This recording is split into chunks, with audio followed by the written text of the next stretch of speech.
Hello guys, this is the Kick 2023 Kicks, Nissan Kicks. Ang maganda nito, kung i-compare mo sa Rise 2024 Toyota, ito ang makina niya ay malaki. Nasa 1.6 liter. Yung Rise Toyota 1.2 lang yun, pero may turbo.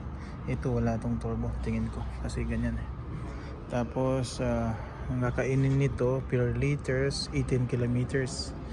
Tapos nakaano na siya, naka disc brake yung harap likod niya, mags. Yan, harap likod niya naka mags. Tapos meron na rin siyang camera dito 360 sa baba.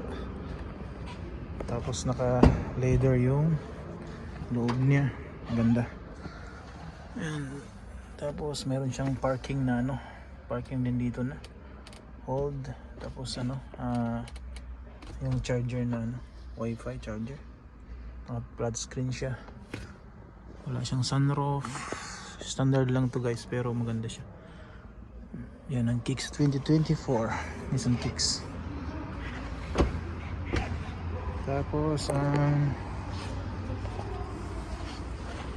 ang itsura niya guys.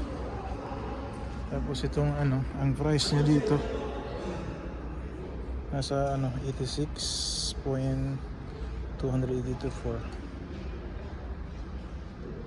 Tapos ang bat niya 13,000, umabot sa 100 din total lahat pag cash mo yan. Puti ang kulay.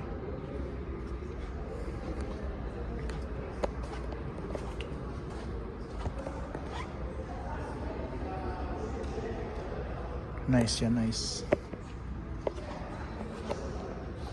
Likod niya, ayan, speaker, meron sa likod speaker. Ayan, meron din dalawang USB charger, dalawa. Tapos hindi natin mabuksan yung kasi nakalagyan ng nakalagyan ng ribbon, pero to ganda yung lit niya. To Basma rin to guys, Basma. Yung open niya sa unahan, may Basma siya.